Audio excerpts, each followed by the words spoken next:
किया और आज आपके सामने में हो साथियों। आज मुझे मौका मिला, महागठबंधन के सभी हमारे साथी ने हमें नरेंद्र मोदी की सरकार, चाहे वह शोषित पीड़ित हो, चाहे दलित महादलित हो, चाहे बिजनेस वर्ग का लोग हो, तमाम लोगों को उन्होंने नाकों में दम कर रखा है।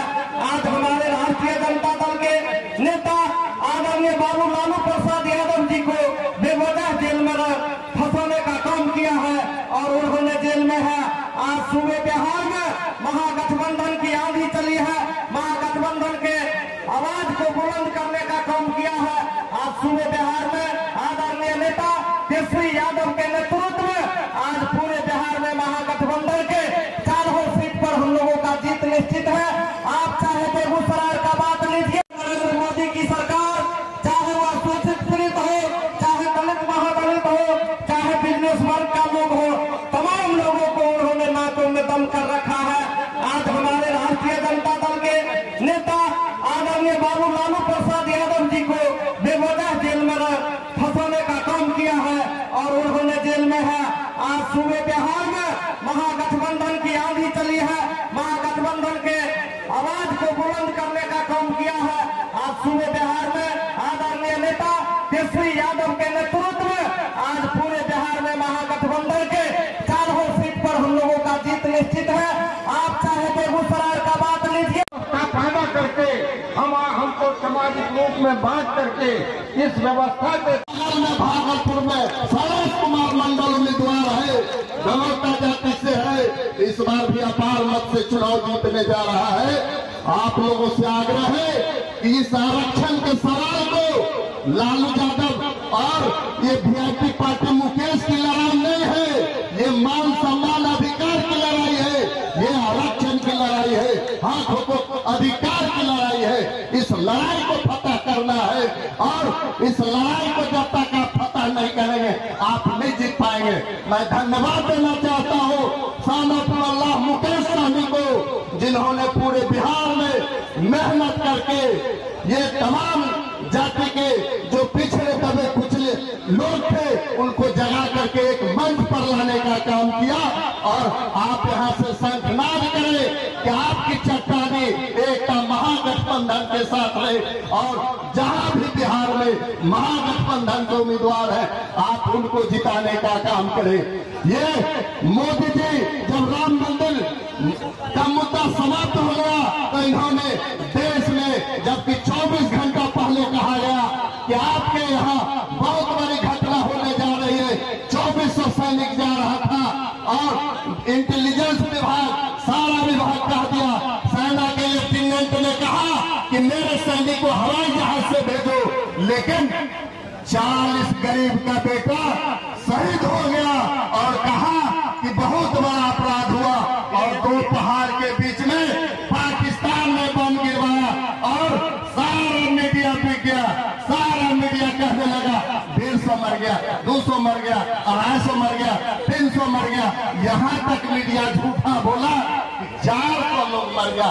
बाहर मीडिया दिखाओ, दुर्भाग्य है इस राज्य का। के लिए हमें तमाम जो महागठबंधन के लोग हैं और खास करके पिछड़े वर्ग के लोग, जो ओबीसी के लोग हैं, महादलित हैं, गांव घर में रहने वाले जो हैं, चाहे वो किसी जात के क्यों न हो, उन तमाम लोगों से निवेदन करना चाहता हूं कि वक्त आ गया है कि इतिहास की नई रचना करने के लिए मुकेश सहनी जी नाव पर सवार होकर के आपके बीच आए हैं और आप तमाम मित्रों से मैं निवेदन करना चाहता हूं कि सारे भेदभाव को भुला करके ये भेदभाव फैलाने वाला हमारे ऊपर शासन करने का काम करता है और हम 90% उसका गुलाम बनने का काम करते हैं।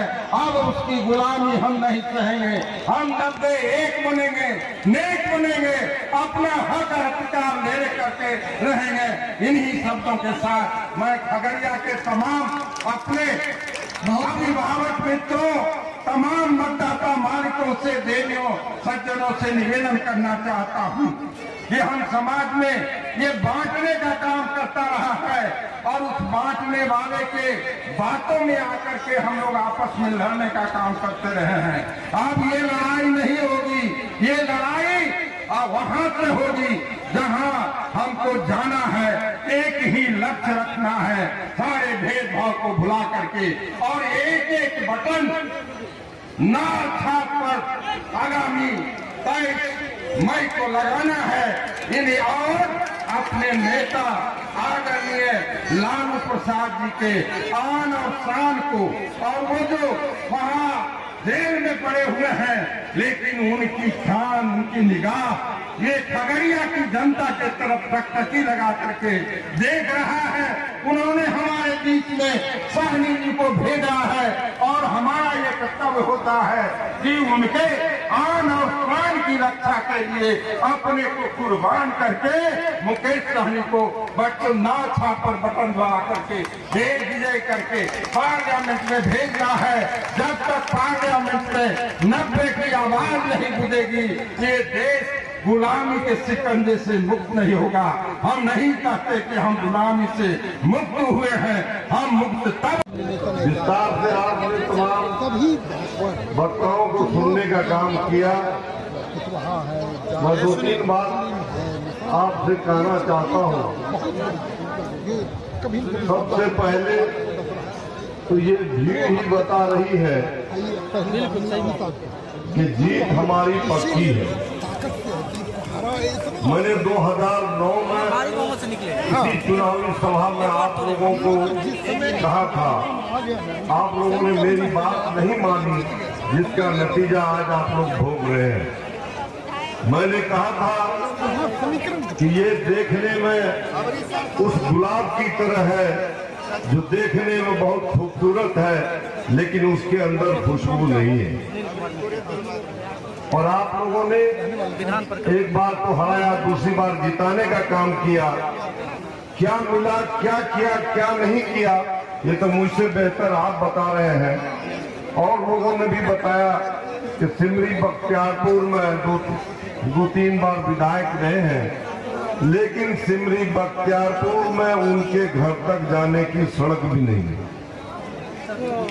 और आपके इस लोकसभा का विकास क्या करेंगे?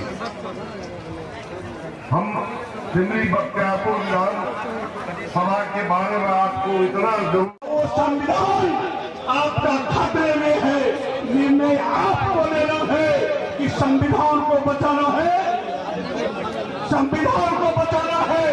संविधान रहेगा तो आरक्षण रहेगा, जब संविधान ही नहीं रहेगा तो आपका आरक्षण खत्म करने का प्रयास कर रहा है, आप प्रयास कर रहा है।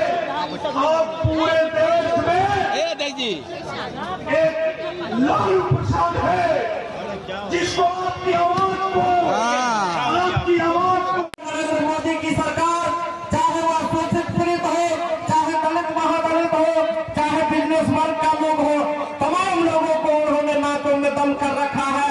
आज हमारे राष्ट्रीय जनता दल के नेता आदरणीय बाबू लालू प्रसाद यादव जी को बेवजह जेल में फंसाने का काम किया है और उन्होंने जेल में है। आज सूबे बिहार में महागठबंधन की आंधी चली है, महागठबंधन के आवाज को बुलंद करने का काम किया है। आज सूबे बिहार में आदरणीय नेता केसरी यादव के नेतृत्व में आज पूरे बिहार में महागठबंधन के 4 सीट पर हम लोगों का जीत निश्चित है। आप चाहे बेगूसराय का बात लीजिए, नरेंद्र मोदी की सरकार, चाहे वह शोषित पीड़ित हो, चाहे दलित महादलित हो, चाहे बिजनेस वर्ग का लोग हो, तमाम लोगों को उन्होंने नाकों में दम कर रखा है।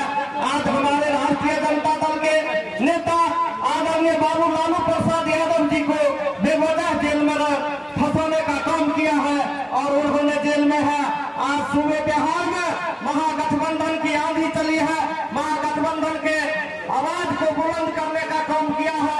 आज सूबे बिहार में आदरणीय नेता केसरी यादव के नेतृत्व